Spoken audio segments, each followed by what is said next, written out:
Bom dia a todos. A gente está com um pequeno atraso, tivemos um problema aqui de conexão e estamos pedindo, inclusive, um suporte ao pessoal da Holanda. Eu ainda não consigo ver a tela inicial da apresentação. Se alguém puder nos ajudar, eu agradeço. Vocês conseguem me ouvir? Conseguem colocar aqui pelo chat, pelo menos um ok, só para a gente ter certeza que o áudio está funcionando bem?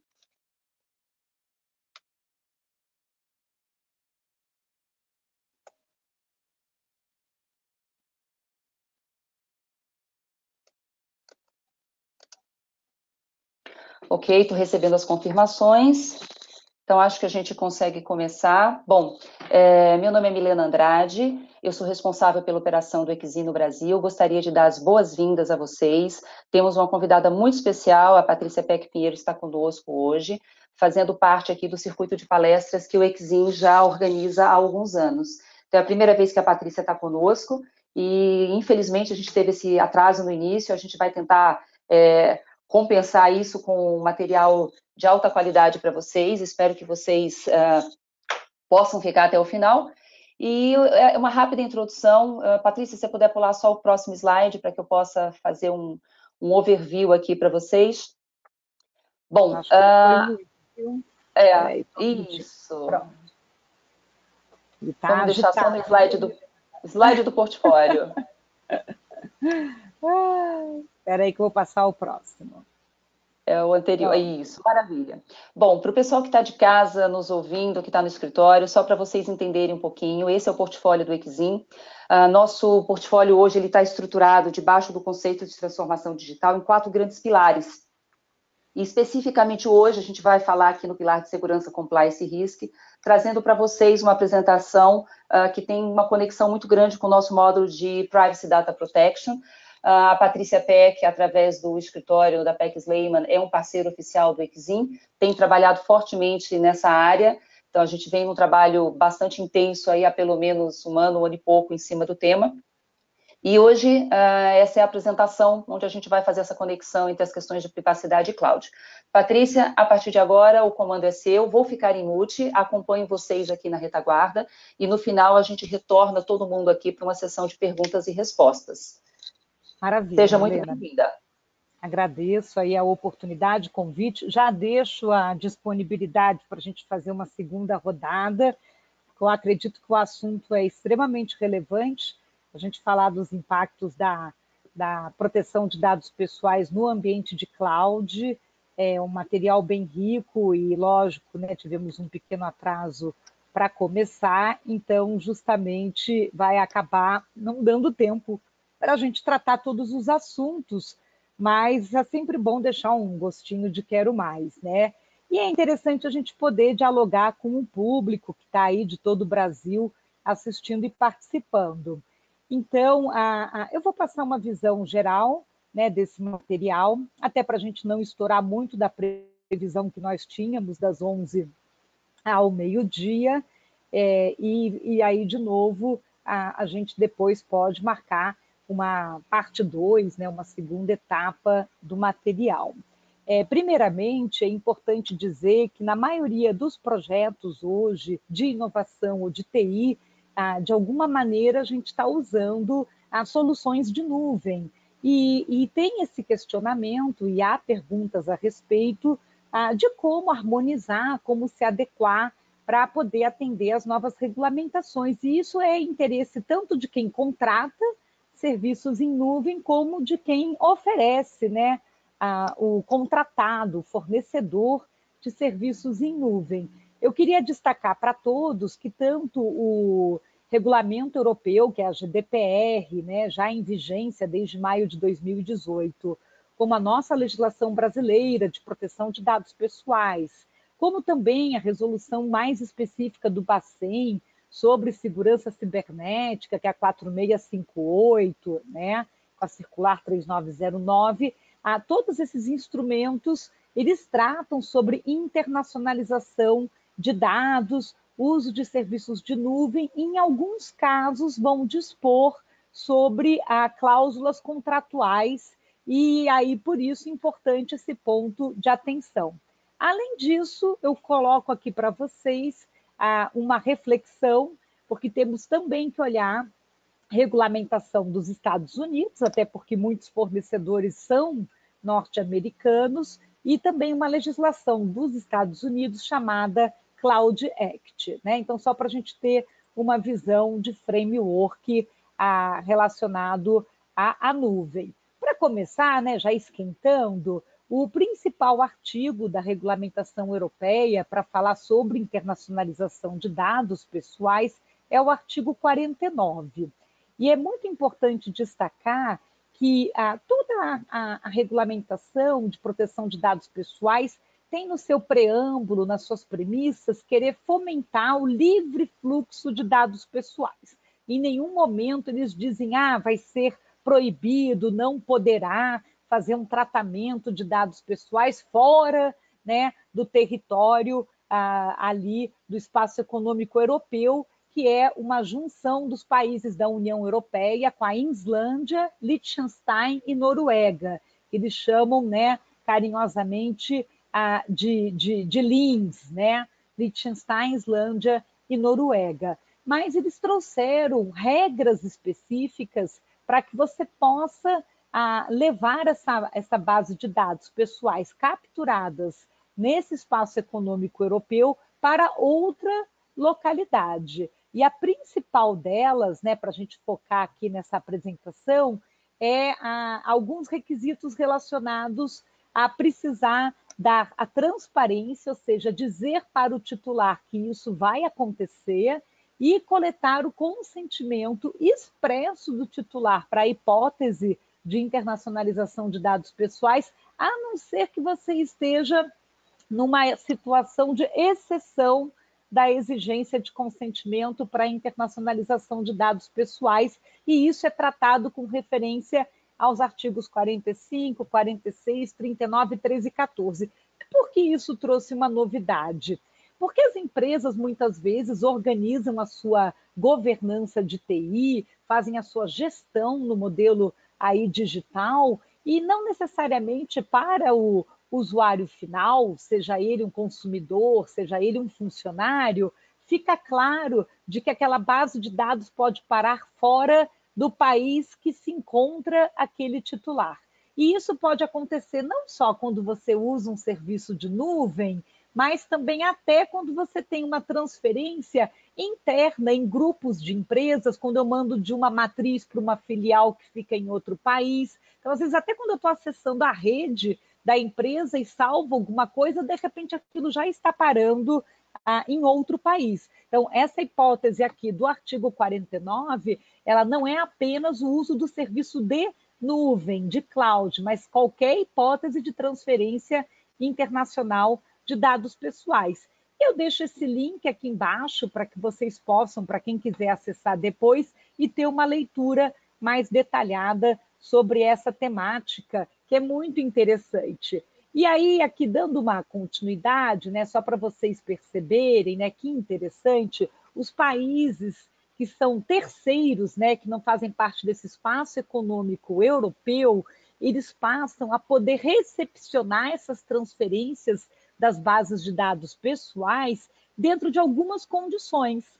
E aí essas condições vêm descritas, eu grifei aqui para vocês a primeira, que a primeira é aquela mais fácil ou mais óbvia, que é quando o titular de dados tiver explicitamente dado o seu consentimento para aquela transferência que está prevista ali para outro país.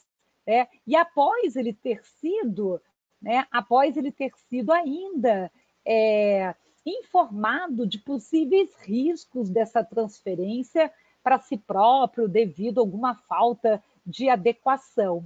Então, é interessante que assim há duas situações aqui presentes na letra A, tanto a captura de um consentimento específico e explícito, né? Então, é algo que tem que estar tratado mesmo num clausulado sobre isso, como também ter deixado claro o que significa essa transferência. Mas depois são trazidas outras hipóteses, né? Que não necessariamente precisa do consentimento. É muito importante dizer que toda a legislação de proteção de dados pessoais, seja aqui do Brasil ou da Europa, usa muito o princípio da transparência.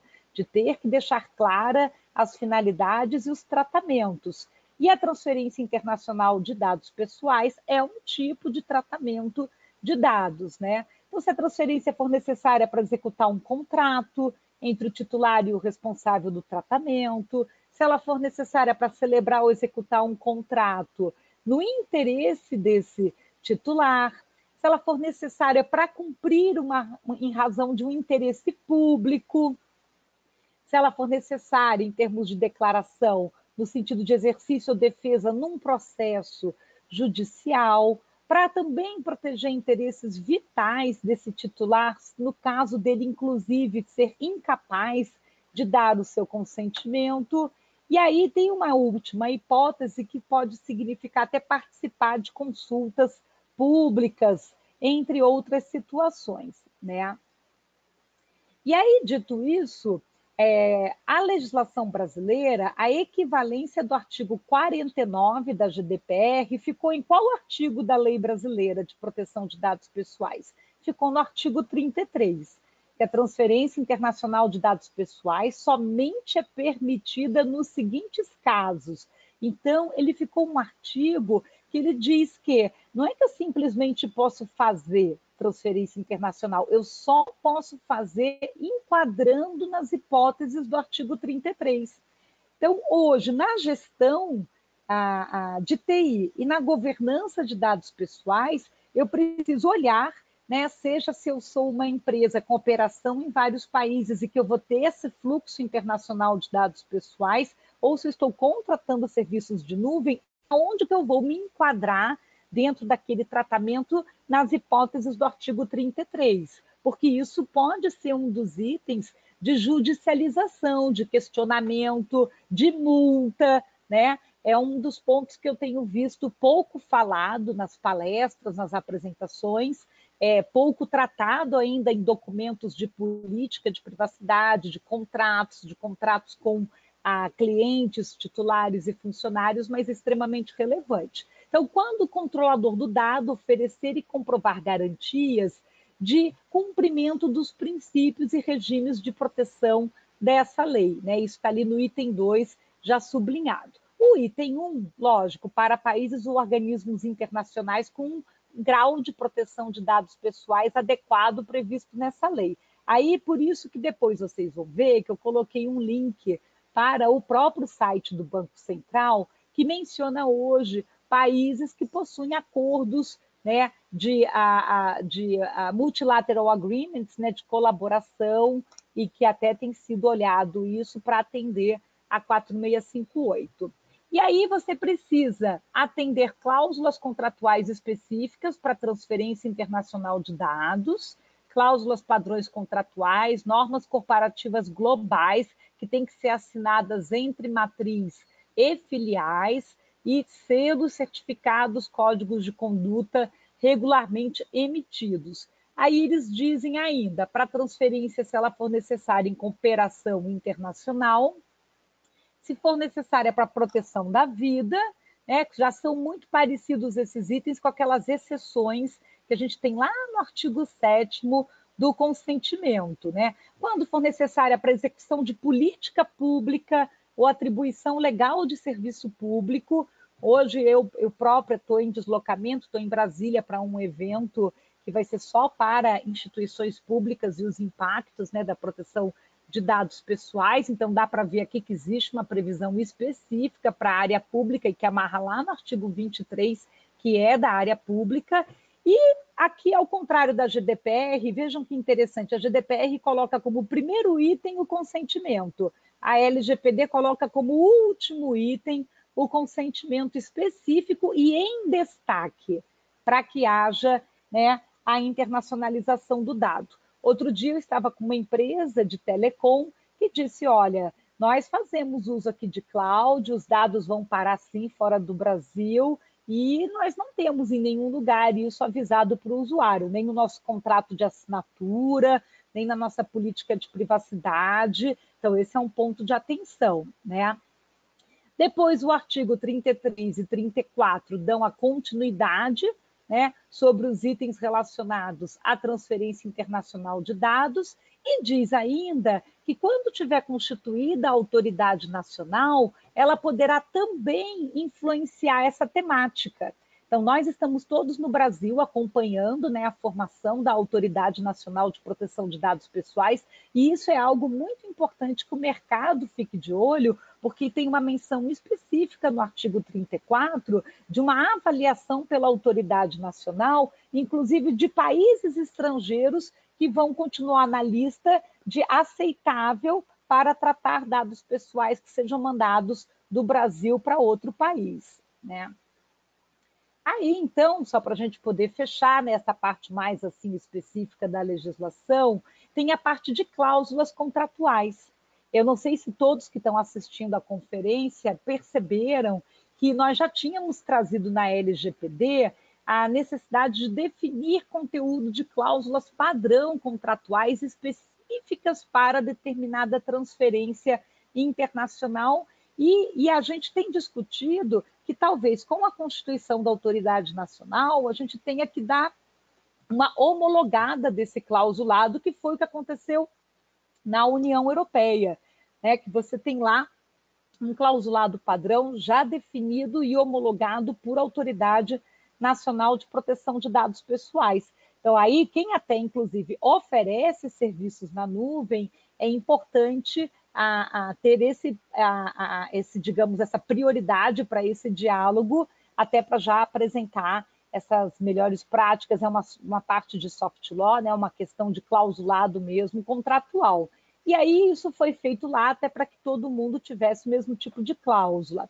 Para fechar, como eu tinha falado dos Estados Unidos, eu coloquei aqui um print de tela de site mesmo. Esse é um site da Amazon que hoje tira dúvidas, esclarece sobre o Cloud Act. O Cloud Act é uma legislação, né, dos Estados Unidos que deu e empoderou mais as autoridades norte-americanas a irem atrás dos dados aonde quer que eles estejam. Esse é um caso que começou lá em 2018, numa discussão da Suprema Corte Americana, salvo melhor engano, com relação a uma empresa de oferta de serviços na nuvem, que disse que não podia apresentar aquela prova, porque estava, apesar de estar dentro daquela empresa, estava na nuvem em outro país.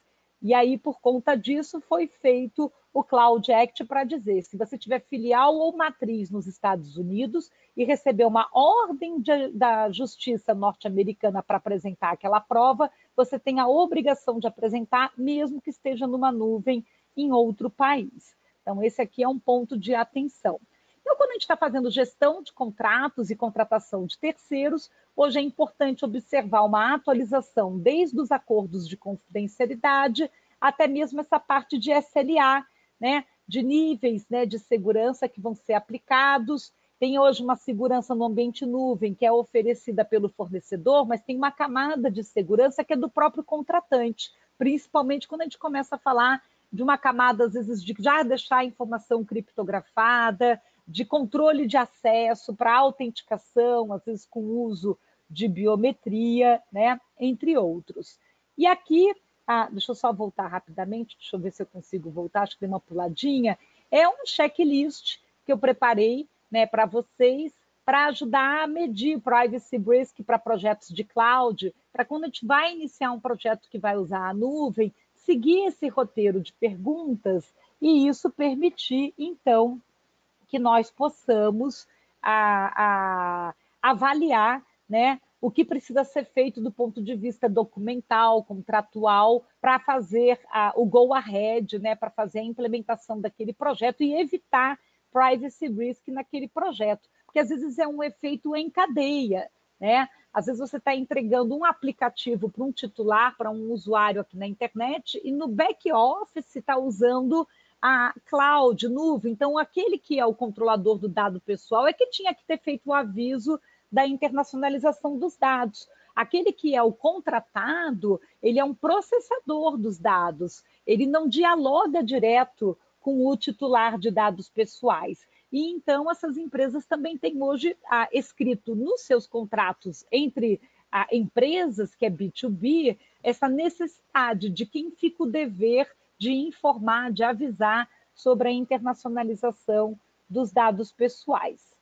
A última parte do material, que vem já a seguir, que é a que eu acredito que não vai dar tempo aqui para o nosso objetivo de hoje, mas fica aí para uma próxima agenda que a gente possa marcar, é uma amarração que eu quis fazer com vocês em cima de a 4658 do Bacen, por conta de já ser, digamos assim, algo que traz, né, para um segmento específico, que é o financeiro, que são bancos, essa visão de adequação na parte de segurança, de proteção de dados pessoais e de ter que trabalhar gestão de riscos em contratos com fornecedores relevantes, tá? Inclusive no próprio material, né, que está colocado aqui para vocês na sequência. Então, eu deixei assim alguns slides, alguns com cláusulas, alguns com avaliação de política de privacidade. Um dos itens lá do checklist de política de privacidade, que eu acabei de passar, que tinha dado uma travadinha, ele passou mais rápido, um dos itens é aviso da internacionalização dos dados pessoais, né, que é uma questão aí que a gente tem visto que a maioria das empresas não chegava a dar nem o destaque ou a coleta do consentimento específica.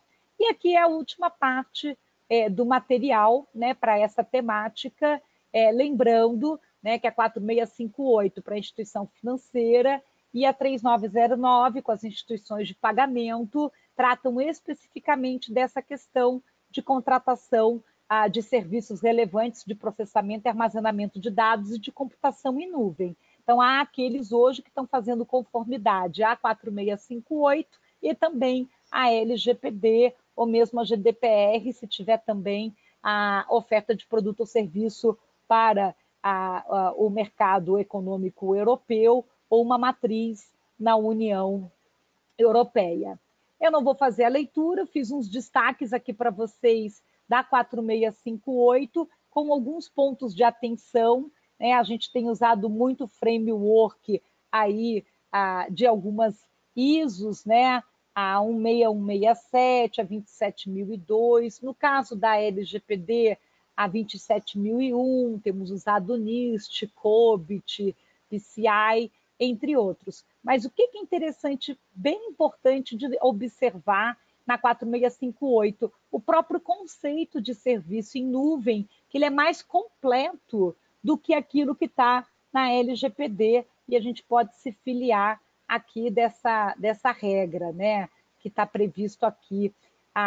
Talvez a grande diferenciação em termos de segmento é que há uma ingerência maior do Bacen nesse tópico, já que pode haver não só a homologação da contratação com a comunicação prévia ao Bacen, como pelo artigo 27 pode também não ser permitido uma contratação de nuvem. Aqui fica o link do site do Bacen, né, para a referência dos países com ali a colaboração com o Brasil, e que eu imagino que quando tivermos o site da Autoridade Nacional de Proteção de Dados, teremos também alguma coisa equivalente a isso. E, comparativamente com a GDPR e a LGPD, a 4658 também traz um artigo específico sobre contrato e cláusulas contratuais que precisam ser seguidas. Então, não é só a gente olhar aquilo que está no contrato, é bater para ver se aquela clausulado está em conformidade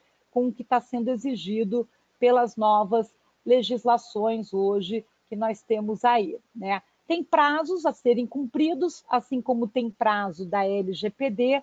No caso da 4658, alguns desses prazos são prazos que tiveram aí de final do ano passado, tem prazos desse ano, e tem prazos que vão até o próximo ano,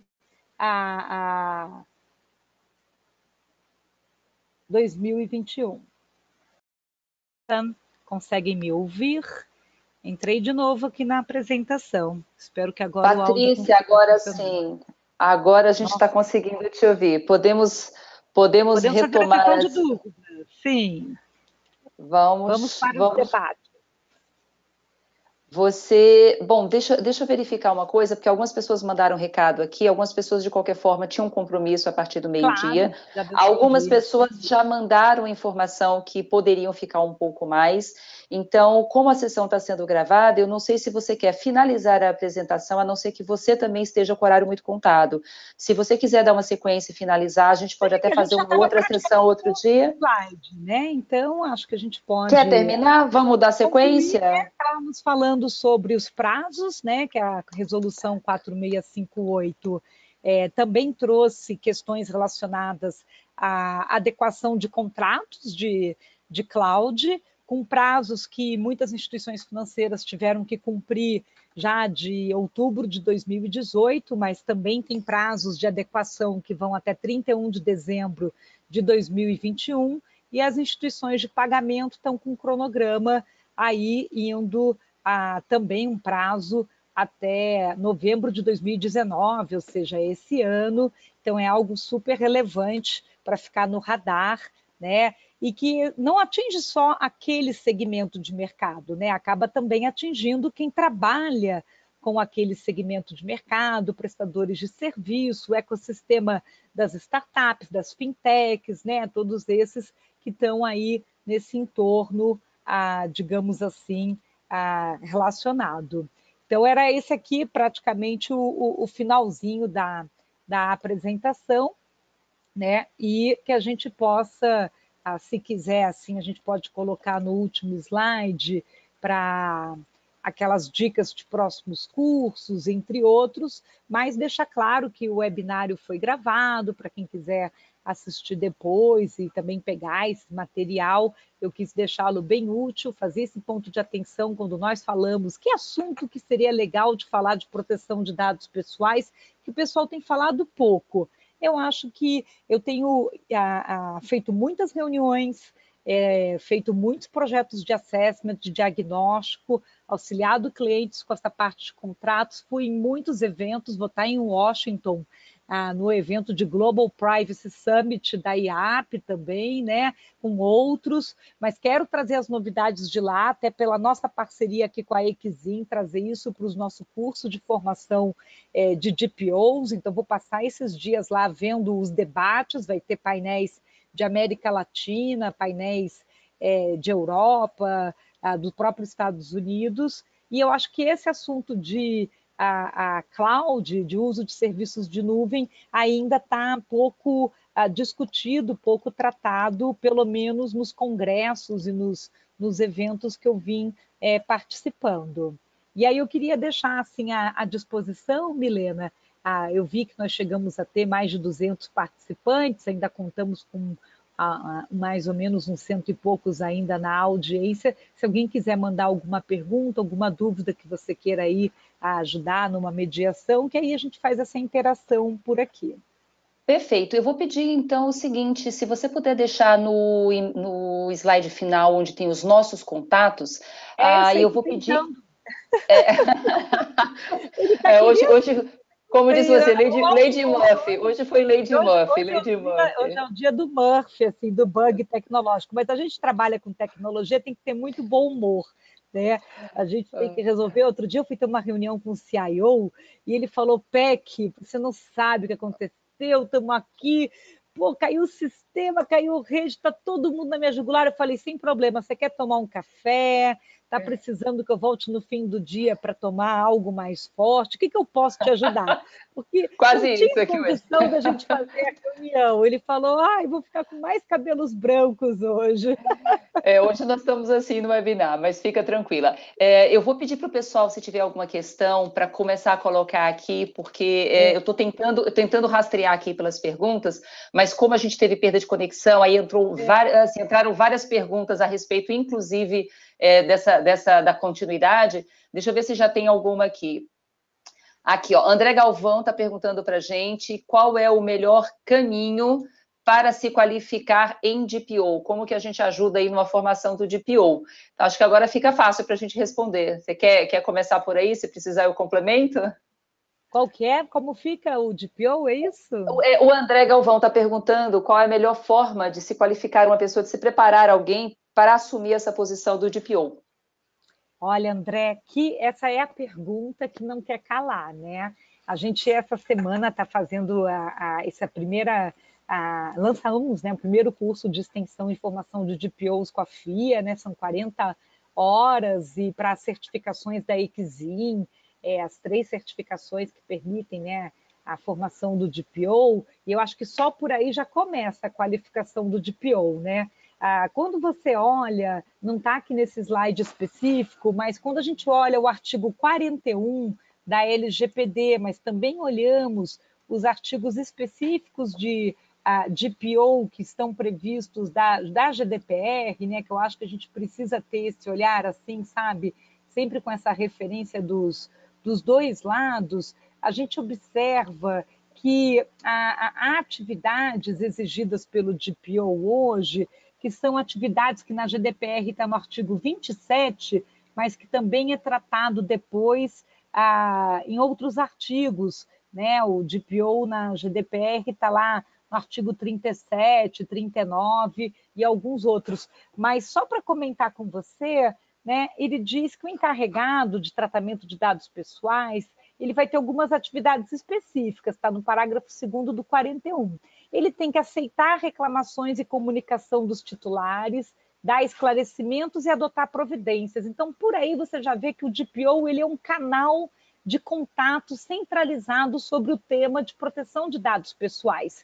Então, a primeira exigência da legislação brasileira é claro que o DPO tem uma função de fiscalização no lado assim de cumprimento da lei, mas a primeira exigência no artigo 41, que abre o capítulo do DPO, é que ele tem que ser o canal de diálogo com os titulares. Em seguida, ele tem que receber comunicações da autoridade nacional e adotar providências. Então, você vê, ele vai fazer essa intermediação de dentro para fora da empresa. Ele recebe uma comunicação da autoridade e para dentro da empresa ele tem que adotar providências, que não necessariamente ele vai executar as providências, mas ele vai ter que criar um plano de ação e fazer as providências serem adotadas, ou seja, fazer a gestão desse plano de ação. Então, ele tem que ter habilidades gerenciais, habilidades de comunicação, tem que ter conhecimento técnico, tem que ter conhecimento da legislação. Só por aí a gente já viu como uma pessoa multidisciplinar, né? Temos visto que alguém hoje que já cuida de campanhas de segurança de informação, fazer política de segurança de informação, já pode ter ali uma formação que contribui bastante para essa posição. Na legislação europeia, que é a GDPR, eles colocam muito claro no próprio artigo, ali nessa parte do 37, que é o artigo 37, Designation of Data Protection Officer, que não deve ter conflito de interesse, né? Então, qual que é o cuidado que tem que ter? São 2. Um é o que eu vou fazer de capacitação para aquele que eu gostaria que assumisse a posição do DPO. Eu posso ter uma empresa que trata muitos dados de consumidor final e entender que hoje a minha área de consumer ou de saque já lidar muito com o diálogo com esses titulares e até com as autoridades. E eu querer capacitar essa pessoa lá de uma diretoria, uma vice-presidência de consumer, de marketing, de saque, para trabalhar, para se tornar o DPO. Ele vai ter que trabalhar os outros pilares de conhecimento. Mas a gente precisa lembrar que, fora esse lado da capacitação do DPO, né, você precisa que ele tenha uma autonomia e que ele tenha uma capacidade fiscalizatória. E quando a gente fala de evitar conflito de interesse, é que tem que se buscar alguém que não vai necessariamente ser envolvido na execução da implementação da legislação. Então, é uma legislação que traz muitos itens de controles técnicos e administrativos de proteção de dados pessoais. Então, aquele que tiver imbuído de implementar o inventário dos dados pessoais, a governança dos dados pessoais, essa pessoa está implementando isso e vai fazer depois a continuidade desse programa.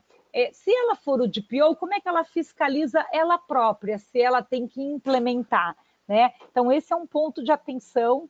O DPO, ele pode ser uma pessoa, ele pode ser um grupo de pessoas como um comitê, ele pode ser uma prestação de serviço, mas é importante dizer que tanto a lei brasileira quanto a GDPR diz que o canal de comunicação, o contato do DPO tem que ficar formalmente explícito no site eletrônico do controlador. Isso está no parágrafo 1º, né? Então, assim, tem que pensar como vai funcionar o fluxo para não ser aquele cachorro com muitos donos que ninguém dá comida para ele, né? Então, se chega num e-mail que vai para um comitê ou para um grupo, ou mesmo para um terceirizado, que você construa um processo, um fluxo de trabalho que tenha resposta. Senão, você começa a contar um prazo de resposta e dá um problema em cima disso, né?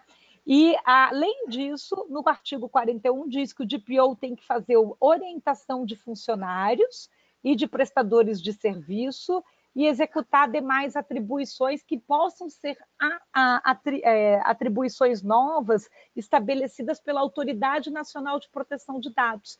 Olha que interessante, de novo estamos vendo na legislação aparecer a Autoridade de Proteção de Dados. Às vezes a gente, quando olha uma lei, a gente vai lá no capítulo só que fala daquilo ali, mas a Autoridade Nacional de Proteção de Dados ela fica aparecendo em vários outros artigos, porque ela vai ter um dever ali de continuar a melhoria dessa legislação. Então, pode ser que o DPO, para o futuro, receba mais atribuições devido à Autoridade Nacional de Proteção de Dados, o que faz com que ele tenha que ser alguém que funcione como um porta-voz da empresa, até para participar de agendas junto à autoridade. Então, é bom ele ter uma formação técnica, um background técnico, mas ele precisa ter esses skills de comunicação, esses skills para interagir com titulares e com autoridade.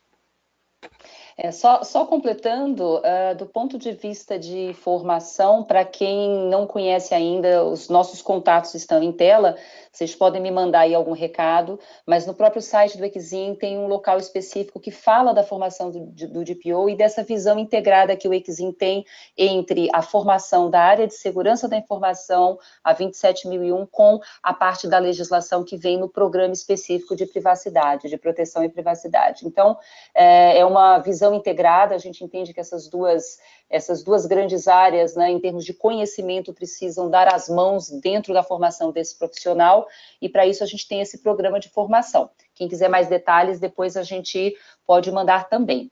Tem uma outra pergunta aqui do Edson, Patrícia, dizendo o seguinte: você acredita que até a entrada da lei em vigor haverá muitos ajustes através de resoluções ou outros instrumentos? Ainda tem muita mudança programada? Edson Ferreira mandou para você. Olha, Edson, bem, a gente está numa monitoração, né, de tudo que está acontecendo, e a gente tem vários sócios do escritório, inclusive o Marcelo Crespo, que faz a gestão dos projetos de proteção de dados pessoais, acompanhando muitas audiências públicas de Brasília, né, e eu acredito que a mudança maior que a gente vai viver é uma mudança de cultura. Independente do que a gente possa canetar ou não canetar numa lei, né, é uma grande mudança de cultura. Eu dei uma entrevista para a Folha, que saiu hoje, sobre essa questão do Sri Lanka, né, e que às vezes no curto prazo a situação assim de apagar incêndio muito imediata, quando a gente percebe que uma tecnologia pode estar gerando um risco, um dano, e a gente está sempre no lado assim, o gestor público principalmente tem que pensar a segurança coletiva, essa proteção dos direitos dos titulares, a privacidade, tudo isso. Você coloca na balança e diz, bem, o que é que eu vou, para onde que vai tender, né? Às vezes você põe na balança, de um lado vai estar a liberdade, do outro lado vai estar a segurança. Às vezes de um lado está a privacidade, do outro lado vai estar a segurança, né? Então, tem horas, assim, momentos muito extremados, que existe essa tomada de decisão, mas ela normalmente não é duradoura ou sustentável para o futuro, porque o que mais a gente precisa conseguir alcançar com as novas tecnologias é melhorar a educação, né? Estamos precisando melhorar a educação. Se não se investir mais na capacitação dos profissionais de um lado e nas campanhas educativas, para que as pessoas façam uso ético, seguro, saudável, sustentável das tecnologias. A gente vai, de tempos em tempos, fazer aquela caça às bruxas da qual é a tecnologia inimiga do momento e querer suspender, tirar do ar uma mídia social por causa da fake news, tirar do ar o WhatsApp, tirar do ar, sabe? E a gente tem que ter cuidado agora com a legislação de proteção de dados pessoais para não acabar se transformando também numa caça às bruxas que inviabilizem, de algum modo, para o futuro, até onde nós chegamos. A gente tem que continuar querendo alavancar a inovação, transformação digital. Não dá para ser a qualquer custo, a qualquer risco, um cheque em branco. Então, acho que essas leis estão vindo para criar limites, para disciplinar um pouco mais, ou até onde pode ir. Mas a gente também não pode querer colocar tudo em lei, né? Eu acho que há um espaço da livre iniciativa privada, da liberdade do indivíduo, da liberdade contratual, de se acordar coisas, da pessoa que pode querer ter um serviço gratuito e para ela está tudo bem que aquela empresa, aquela aplicação tenha conhecimento dos seus dados e, por que não, participar com uma porcentagem do resultado, também ser remunerada por uma parte do ganho em cima do uso dos dados. Então, acho que para o futuro vai ter uma mudança de cultura, vão ser trazidos novos modelos de negócios. O que não vai mudar é a preocupação crescente com segurança digital, né? Isso sim. Só que a gente tem que pensar que o verdadeiro inimigo são as quadrilhas de criminosos que estão por aí, que manipulam e exploram a vulnerabilidade e a inocência do cidadão comum, que ainda é pouco orientado sobre como se proteger. Algumas coisas deveriam vir mais de fábrica, a gente está indo para uso de inteligência artificial, as smart cities, a internet das coisas. Então, assim, se queremos uma sociedade digital, né, sustentável, e sem que isso vire uma grande camisa de força, né, a gente com medo de tudo e de sair na rua digital e sofrer alguma coisa, precisamos ter essa mudança de cultura.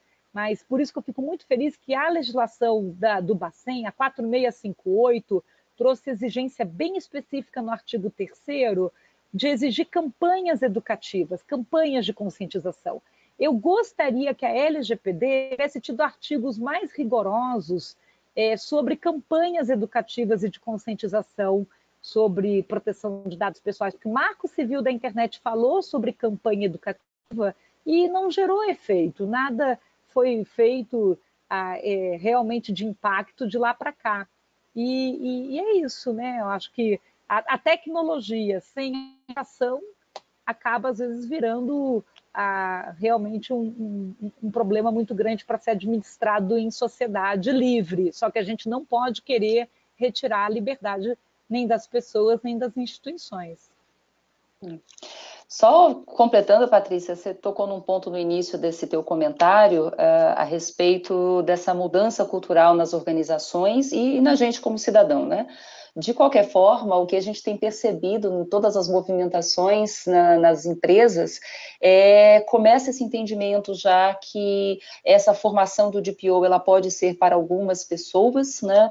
Mas você ter um trabalho maior de conscientização, seja ele mais formal ou uma coisa mais de sensibilização mesmo, mas que a empresa como um todo precisa vir na mesma, vamos dizer assim, precisa vir na mesma pegada. É alguma coisa que muda a forma como as empresas atuam, e a gente tem percebido o interesse, inclusive, de pessoas de outras áreas, que não segurança, que não área jurídica, compliance, de começar a entender um pouco, pelo menos, os principais conceitos, aplicações da lei. Para a gente fechar, Patrícia, tem uma última pergunta por conta do horário. O Leandro Pfeiffer está perguntando se o DPO pode acumular a função com o Security Officer ou vice-versa, ou o Security Officer pode assumir esse papel de DPO. Então, para a gente fechar e depois a gente vai fazer uma busca aqui nas perguntas e eu compartilho com você o que ficou sem resposta aqui, porque como tem muita pergunta e pelo horário a gente não vai conseguir fechar e responder a todos. Então, vamos tentar fechar com essa e a gente se compromete depois a fazer um pente fino aqui na base de perguntas que chegou para mim. Perfeito, né? Eu acredito que sim, eu não vejo problema do acúmulo de funções. O que nós vimos, e eu vi de algumas consultas públicas feitas em Portugal, na Itália, na França, né, nas autoridades nacionais, fizeram essa consulta pública sobre o DPO. E em Portugal foi muito interessante que a autoridade respondeu: não há nada que proíba, mas é recomendável não acumular muitas funções para que ele consiga exercer a sua função principal, né? Então, achei interessante isso, né, de uma visão aí da autoridade portuguesa, porque há um desafio grande a ser enfrentado pelo DPO. Eu acho que existem áreas assim sinérgicas ou simpatizantes com esse desafio, logicamente por atribuição, né, uma área de segurança de informação, uma área de compliance, uma área de auditoria, de riscos, né, controles internos, aí depende um pouco de cada segmento, mas é só esse cuidado para que a gente consiga convergir, né, e aumentar o orçamento e viabilizar, né, a atuação do DPO e não ser só como acontece às vezes no Brasil, a gente otimiza, gera uma eficiência e acumula muitas funções numa pessoa só, e se ele tiver que priorizar, né? Você está tendo ali uma resposta a incidente da empresa e tem que dialogar com a autoridade porque teve uma queixa, uma denúncia sobre proteção de dados pessoais. O seu security officer vai atender quem primeiro? Então, é só pensar como é que eu vou estruturar a situação se eu tiver ali na minha chegada, na portinha de entrada, né, dos pedidos, alguma situação que possa ter conflito de prioridade. Eu acho que é mais isso. Se ele tiver com uma equipe bem estruturada, maravilha, né? Mas, logicamente, aquele que dialoga com titulares e com a autoridade precisa normalmente ter uma certa experiência, uma certa senioridade nesse sentido, né? Pelo cuidado que você tem que ter, porque não deixa de ser um chapéu meio de relações públicas, da proteção de dados pessoais, um pouco dar a cara da empresa, né, nessa temática de privacidade e proteção de dados pessoais, né? Às vezes até falar com a imprensa nesse sentido. Ok. Patrícia, eu vou fazer aqui assim, tem tanta pergunta que eu acho que vou fazer um convite. O que que você acha da gente depois fazer uma sessão gravada? A gente pega essas perguntas, faz um esquema de um videozinho e compartilha depois um link, alguma coisa assim, com esse grupo de participantes. Acho que todo mundo aqui está merecendo, ficou todo mundo de castigo aqui até as 12h23. E eu gostaria que todo mundo saísse com as respostas, mas se a gente mandar isso individualmente, tem uma discussão tão boa aqui. Talvez, se você me der um ok, eu já fixo esse compromisso aqui da gente tentar fazer uma resposta gravada para a gente poder compartilhar isso com esse grupo todo. E várias pessoas estão me perguntando aqui também se a gente pode compartilhar o seu PPT, se eu posso mandar fazer um PDF disso e compartilhar com o grupo.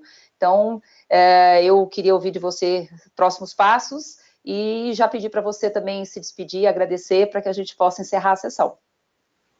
Perfeito.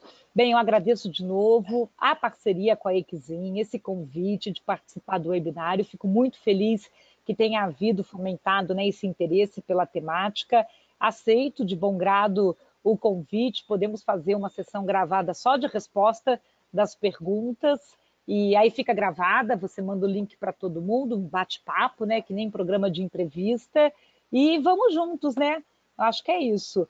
Continuar aí estudando, capacitando, compartilhando conhecimento, e o mercado precisa ter essa atitude. Eu acho muito importante a gente estar aí trocando essas melhores práticas, e isso faz com que haja um crescimento, uma evolução maior das empresas. Os recursos são escassos, o tempo é escasso, né? Há uma limitação tanto financeira quanto em pessoas. Então, se a gente puder acertar a mão, né? Trocar essas dicas para aumentar o resultado, tanto melhor, né? Ainda mais quando o assunto é novo, como esse da proteção de dados pessoais. Maravilha, já estou recebendo um monte aqui de agradecimentos pela ideia da gente fazer isso gravado, porque aí todo mundo fica com todas as respostas de tudo. Acho que vai ser uma sessão bem interessante. Agenda com a tua equipe depois, a gente fecha essa agenda e compartilha com o grupo. Bom, quero agradecer muito, eu sei que seu tempo é super escasso, Patrícia. É uma pena que a gente tenha tido aí os contratempos, mas tiramos de letra no final, estão todos salvos no final dessa sessão. Agradeço muito, espero revê-lo em breve, ter vocês novamente conosco e agradeço o pessoal que ficou com a gente até agora. Um abraço a todos, a gente se vê nas próximas sessões, nos próximos webinars.